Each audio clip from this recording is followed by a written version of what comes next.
हम मीनू झा प्रणाम करै छी समस्त मिथिलावासी के। माताजी के संग एकटा खिलौना लऽ कऽ उपस्थित छी। आशा करै छी अहाँ सबके नीक लागत। धन्यवाद। जय मिथिला, जय मैथिली। पियबा मोरा भेलै शराबी, कोना के बेटा जनमेबै हो लाल। पियबा मोरा भेलै शराबी, कोना के बेटा जनमेबै हो लाल।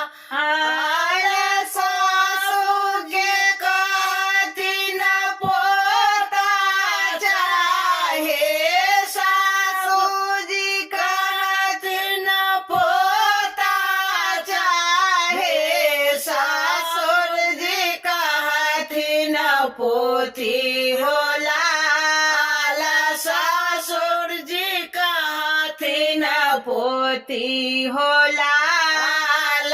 ननदो कहथिन पियबा चाहे, भौजो से लेबै बधैया हो लाल। ननदो कहथिन भतीजबा चाहे, भौजो से लेबै बधैया हो लाल।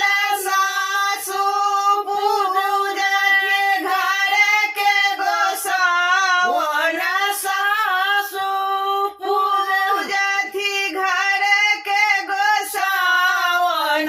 सासुर पूज दिहबार हो लाल, सासुर पूज दिहबार हो लाल।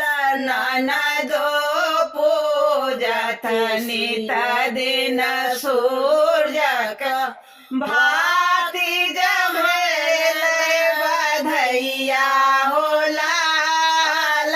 ननदो नित दिन सूर्यक पूजथिन, आजू मोरा भातिज भेलै हो लाल। सासु लुटाबथि अन्न धन लक्ष्मी, सासु लुटाबथि अन्न धन लक्ष्मी। सासुर लुटाबे धेनु गैया हो लाल, सासुर लुटाबथि धेनु गैया हो लाल। आंगना में नाचे नाचे ननदो मंगै छथिन, भौजो से लेबै बधैया हो लाल। आंगना में नाचे नाचे ननदो मंगै